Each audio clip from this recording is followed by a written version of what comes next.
Olá pessoal, tudo bem? Pastor Daniel Batista aqui pelo Movimento Igreja Sem Política. Um abraço a todos aqueles que sempre acompanham nosso trabalho e também, obviamente, os temas que temos tratado aqui dentro da visão hermenêutica dos princípios, do dever do que é ser cristão e ser igreja. Um abraço a todos que estão sempre também ali posicionados a denunciar, a expor esses movimentos contraditórios das Escrituras que infelizmente estão sendo representados por pseudos cristãos e falsas igrejas, para não dizer igrejas estatais.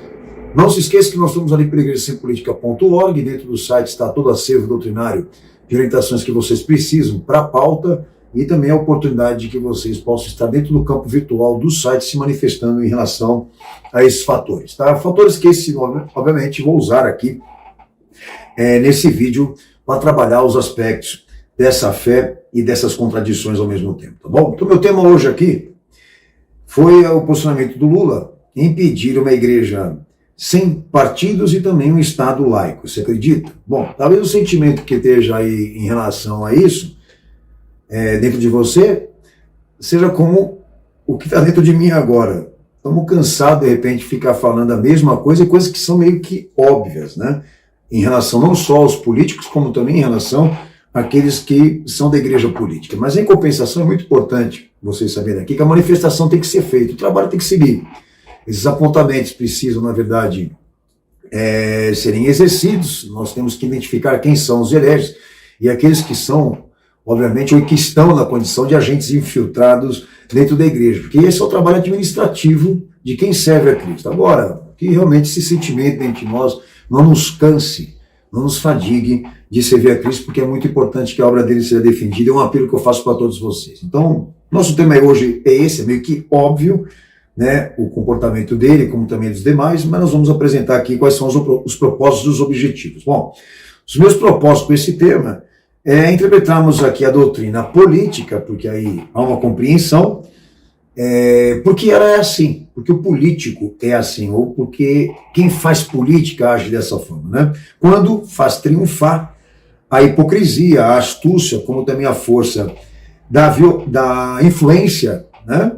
Para fazer o povo obedecer cegamente às contradições. Quando não são contradições morais, são também contradições teológicas, porque nós estamos tratando aqui disso, de um sistema político e religioso. Então é compreensível que a política haja realmente dessa forma, de maneira hipócrita, astuta, como também pela força e o poder da influência, e impondo contradições para que o povo obedeça. Faz parte da política, ok? E os meus objetivos específicos, aí que está o detalhe, é aplicarmos isso ao Evangelho e a Jesus, se ele realmente teria esse traço, né, esse perfil, ou esse tipo de comportamento visto entre os evangélicos políticos e também entre os políticos. Uma deformidade de caráter, como também um transtorno de personalidade, que muitas vezes se destaca na mentira criminosa como estilo de vida, porque alguns aí mentem e transformam suas mentiras em verdades, e até mesmo esse ponto de vista imprevisível. Nunca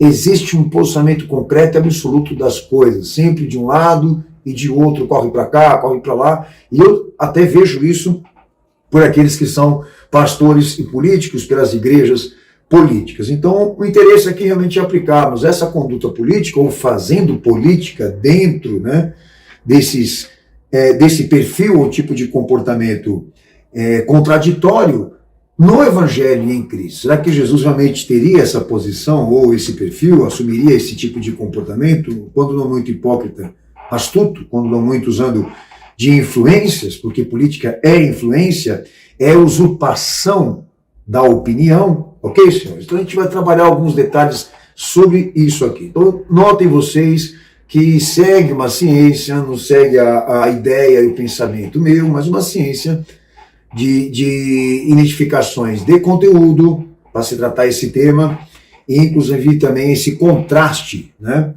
entre o que é político e o que é evangelho. Bom, lembrando que o movimento Igreja Sem Política tem pautas, nós temos princípios ali hermenêuticos e códigos reguladores, do que a gente chama lá, do que é ser cristão e ser igreja.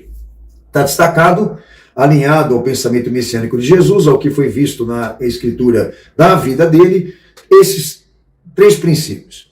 A autoridade teológica, porque é uma prerrogativa messiânica, cabe a Cristo a autoridade disso.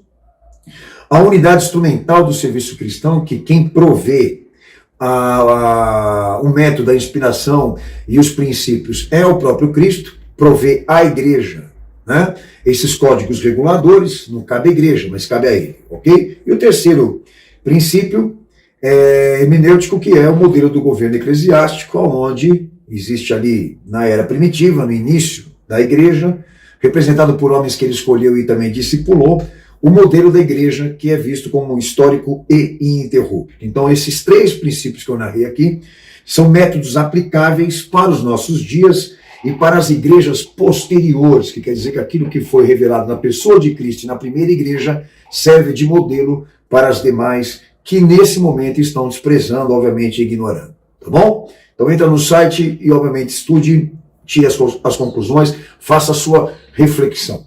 Bom, o segundo ponto que eu quero hoje aqui por esse vídeo também ser mais objetivo, que dentro desses princípios hermenêuticos que difundem o acontecimento da vida do Cristo, que revelam, né, o acontecimento específico da sua vida e da sua manifestação, a teologia bíblica define que Deus não pode ser discutido separadamente desses atributos, do seu caráter, da sua vontade e inclusive da sua personalidade, ok? Aquilo que foi visto na autorrevelação de Deus, como também na revelação do seu Filho em plenitude, demonstra ali, revela-se ali, ok? Um fundamento de caráter e vontade que precisa ser observado por nós.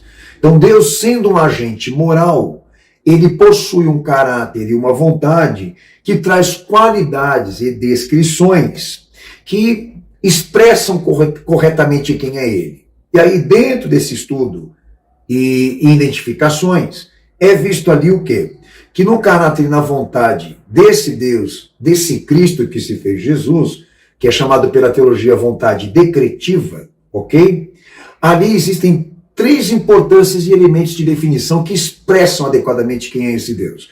E, obviamente, expressam corretamente a sua manifestação.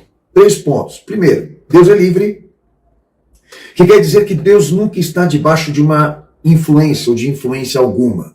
Que quer dizer que ele nunca fará política e sequer estará à mercê de políticos. Segundo ponto, que Deus é soberano, que ele é autossuficiente para levar a fim os seus propósitos, para colocar em execução os seus propósitos, independentemente de recursos materialistas ou até mesmo de homens. Quer dizer que ele não vai pedir ajuda a homem nenhum.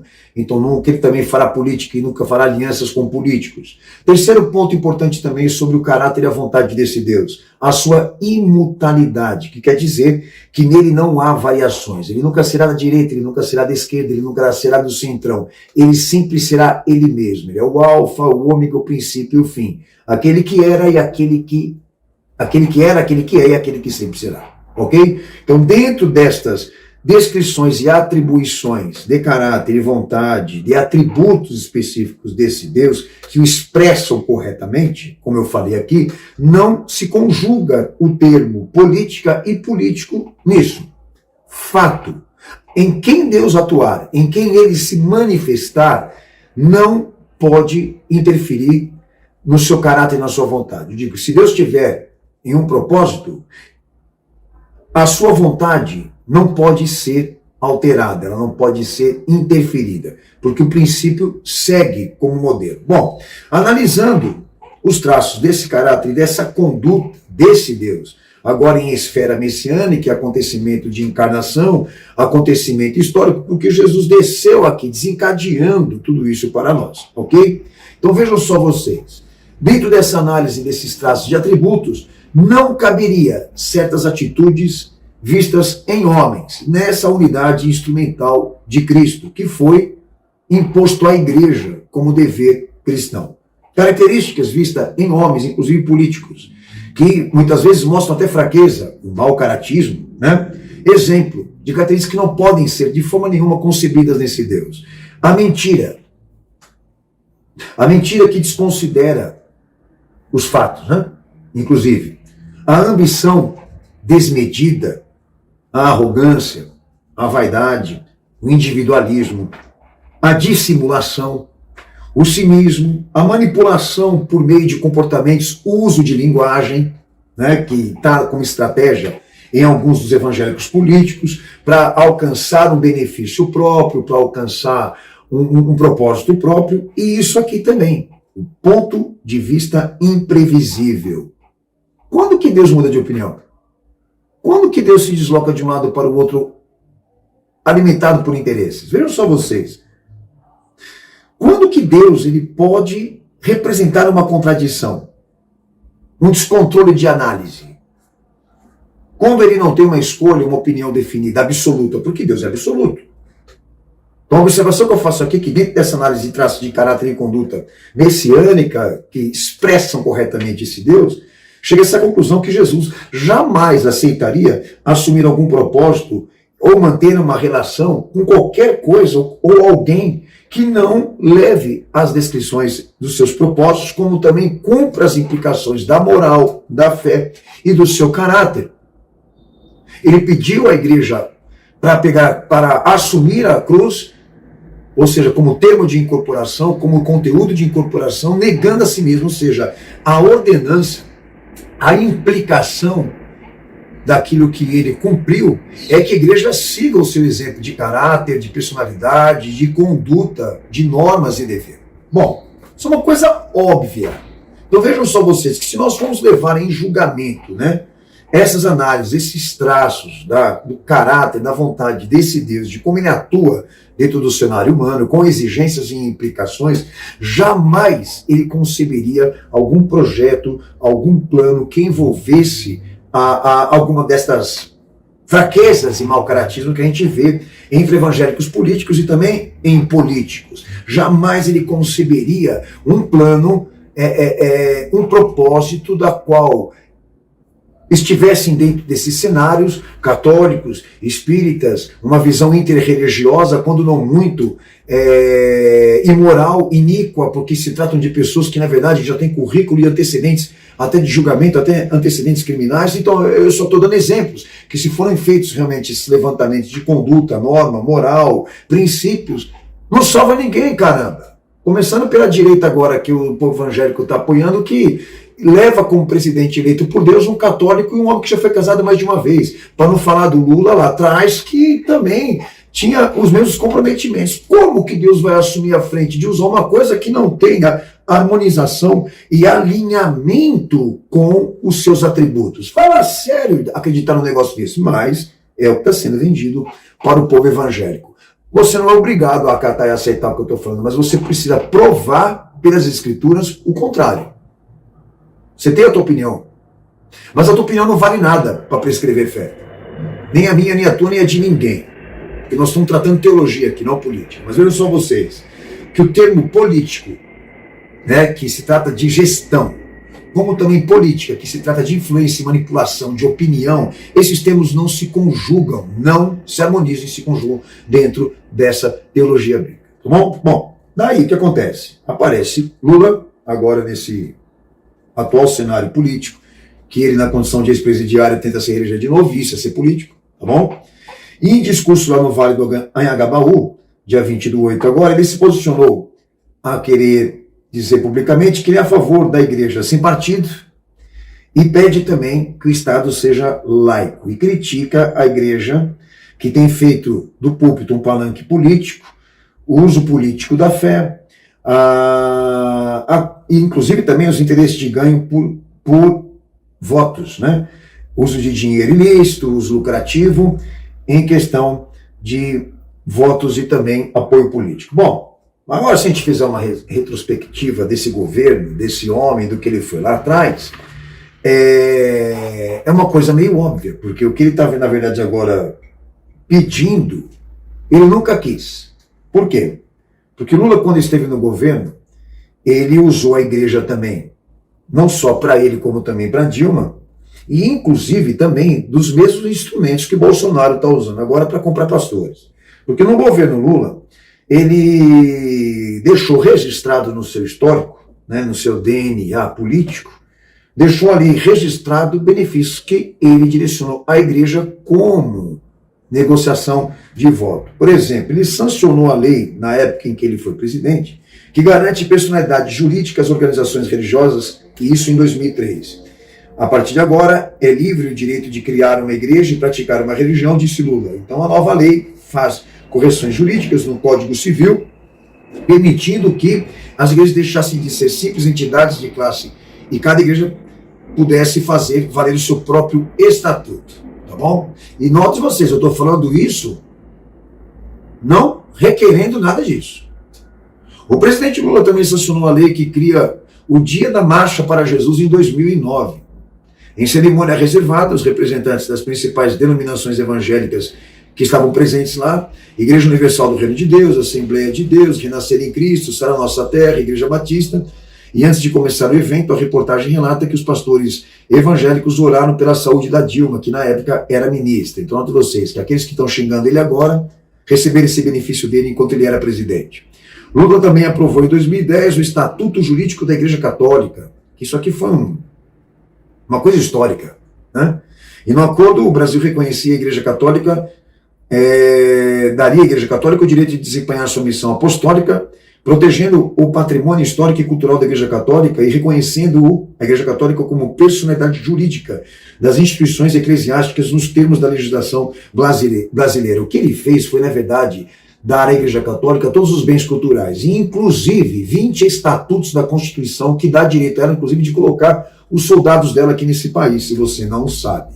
Ele chegou a esse ponto com o catolicismo. E um dos artigos dispõe os direitos da imunidade, isenções e benefícios das pessoas jurídicas eclesiásticas que prestam também assistência social e serão iguais aos das entidades como fins semelhantes, conforme previsto o ordenamento jurídico brasileiro. Bom, em 2016, quando era presidente, Lula participou de uma assembleia com a diretoria do Conselho Mundial também das Igrejas CMI, em Porto Alegre, onde discursou sobre pautas comuns que compartilhavam e que era grato porque CMI acolheu Paulo Freire, educador, e nomeou sua diretoria depois do seu auxílio.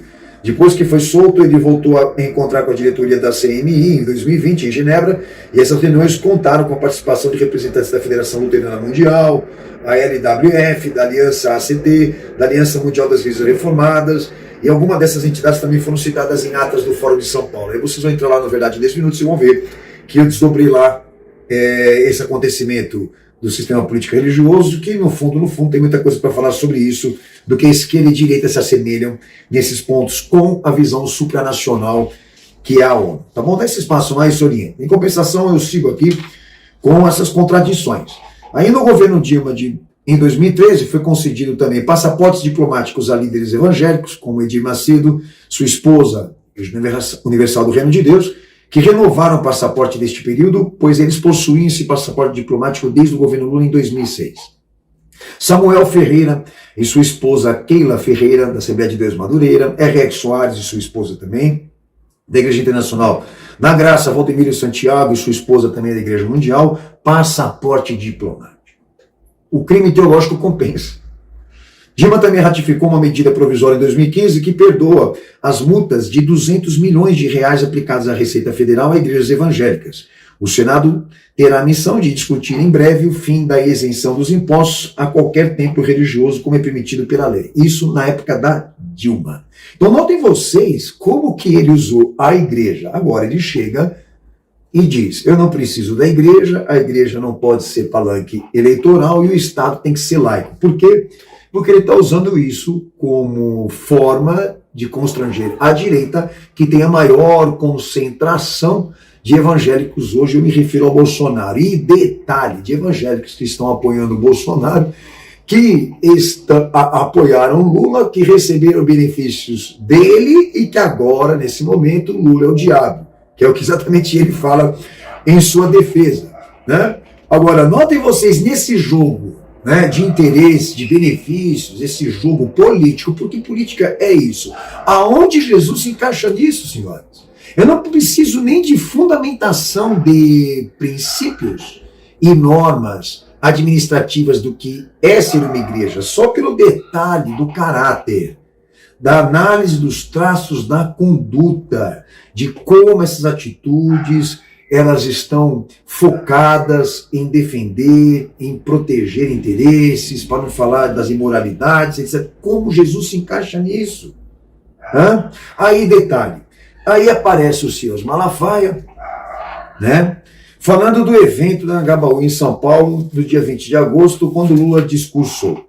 Tá bom? Bom, Silas Malafaia, em resposta a ele, o julga sem princípios, o chama de cachaceiro e sem condições mentais. Daí eu vou fazer uma retrospectiva do Silas Malafaia, que traz, obviamente, deformidade de caráter e conduta ministerial, para não dizer moral, porque ainda assim nem moral esse cara tem.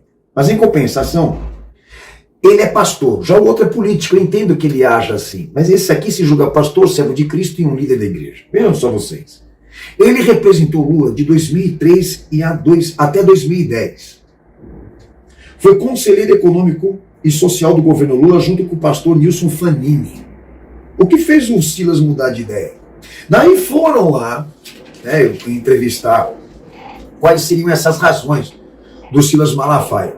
Aí ele diz o seguinte, que quem é onisciente é Deus, e ele como cidadão acreditou que Lula seria honesto, como também pensou a mesma coisa sobre Aécio Neves.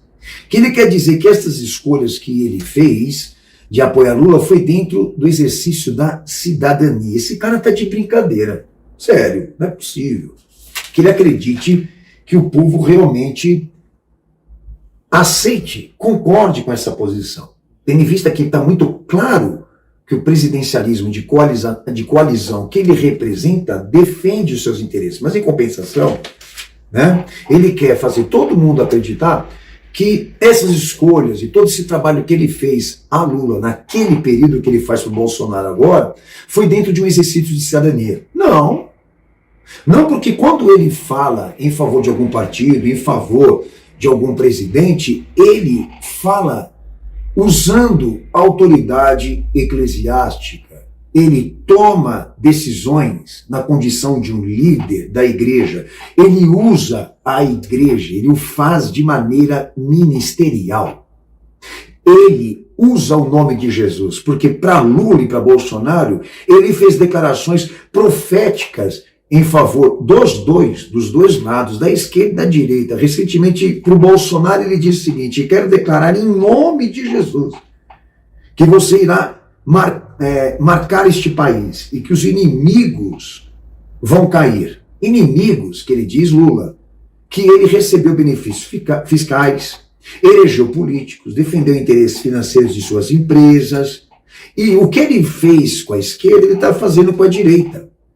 Então Lula trouxe benefícios para Silas, o que na verdade agora o Bolsonaro também faz a mesma coisa. E esse mau caratismo ministerial do Silas Malafaia está emoldurado em toda a liderança evangélica. Eu queria que vocês me provassem que é onde Jesus se encaixa nisso. Bom, se ele na condição de cidadão comum, ele está fazendo isso, ele tem que provar. Ele consegue provar que ele atuou no cenário das eleições desses dois partidos sem usar o recurso da igreja e o recurso da fé, a autoridade da escritura, ou até mesmo a autoridade eclesiástica? Não. Esse cara, na condição de cidadão comum, usando o próprio recurso, ele não conseguiria arrastar para a rua 7 pessoas, senhores. Não, melhor dizendo 6, porque é um número imperfeito. Ele não conseguiria ter essa influência. Esse cara, a única coisa que ele tem é força de linguagem, porque nem conteúdo esse cara tem. Nem conteúdo. Ele só tem imposição temperamental e uso de linguagem. Porque nada do que ele fala é verdade.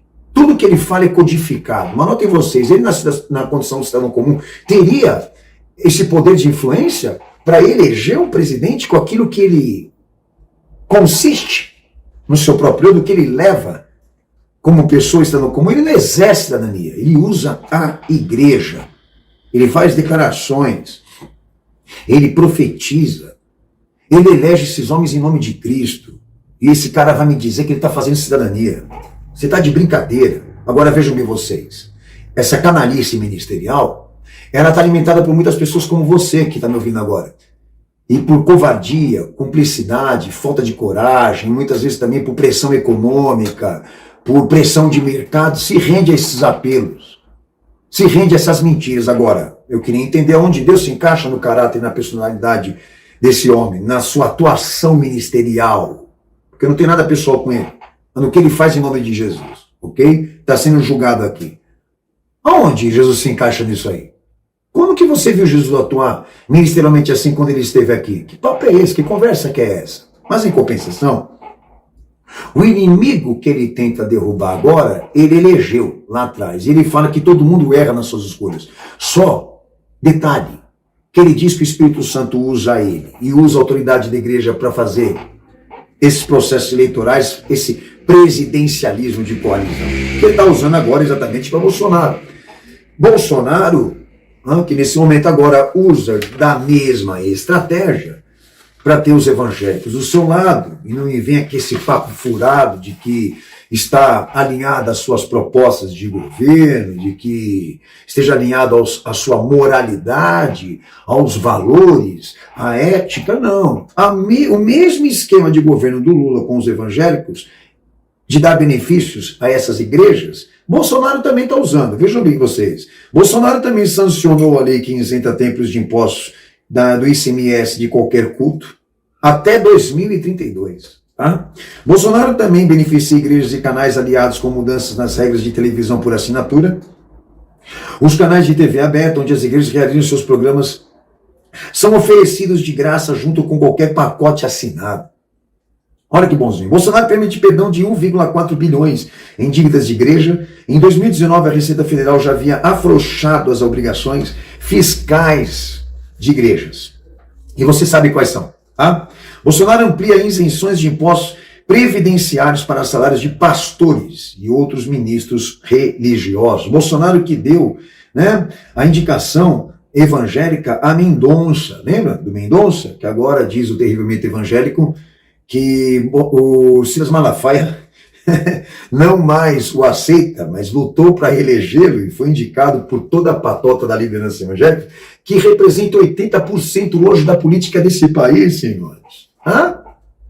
O crime teológico compensa. Agora, todo mundo caindo nessa conversa furada de que Bolsonaro é a melhor escolha, porque ele leva valores? Não. O esquema está aqui, nos benefícios. Agora, no início da minha fala aqui, eu fundamentava com você, que na verdade eu quero compreender, analisando esses traços de como ser político ou fazer política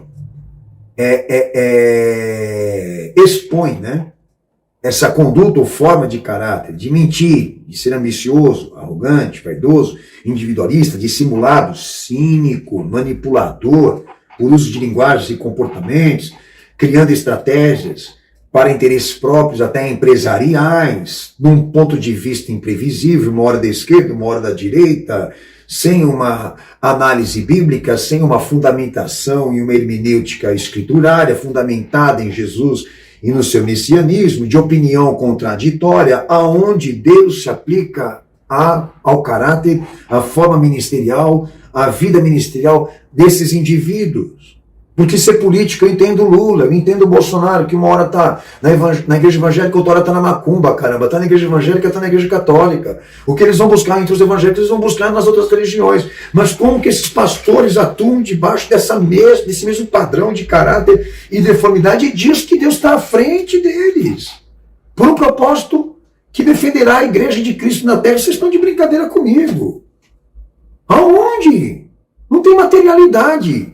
Nada do que se argumenta nesse cenário político-religioso, pelo amor de Deus. Mas, em compensação, qualquer imbecil, qualquer idiota, como Silas Malafaia e qualquer outro que estão com eles lá, que disseram para você, nós estamos exercendo cidadania e não há problema nenhum. Não, vocês estão usando a igreja. Exercer cidadania é se fundamentar nas razões e nas pautas da Constituição. Você quer requerer direito e cumprir o dever, que seja na Constituição, e não usando a igreja para fins políticos, como vocês estão fazendo. É outro ponto. A relação do cidadão com o Estado tem que ser intermediada e mediada pela Constituição jurídica, e não pelas Escrituras, e não pela vida do Cristo. Porque se for pela vida do Cristo, pela Escritura, vai ter que levar a pauta, vai ter que cumprir a pauta do que ele implica a igreja na terra. E vocês não vão conseguir mediar as duas coisas ao mesmo tempo. Então essa canalice ministerial tem que ser colocada aqui, exposta aqui a todos vocês. Aí, obviamente, reflitam, pensem. Eu queria ver, eu aposto, desses dois braços aqui para cortar, Cecília Malafaia conseguiria eleger um presidente só com o cidadão que ele é, sem usar a igreja. Eu corto esses dois braços aqui, tá bom? Então toma muito cuidado, porque nisso tudo vai o teu comprometimento, nisso tudo pode, inclusive, até a intervenção da salvação da tua alma, se você não tomar um jeito e não sair dessas igrejas que estão comprometidas com esse esquema político-religioso. Bom, senhores, meu trabalho está feito aqui, as exposições e as contradições foram feitas e obviamente, o contraste do que está escrito na Escritura da vida do Filho de Deus e do que está sendo feito pela igreja atual está muito claro que são opostas e rivais. Um abraço a vocês, a gente segue aí, né, acompanhando a atividade e o cenário político desse ano, que se destaca como um ano, ou diríamos uma eleição, das mais fervorosas que nós já tivemos na história desse país, infelizmente. Um abraço, Deus abençoe todos vocês, fiquem na paz do Senhor Jesus, até a próxima.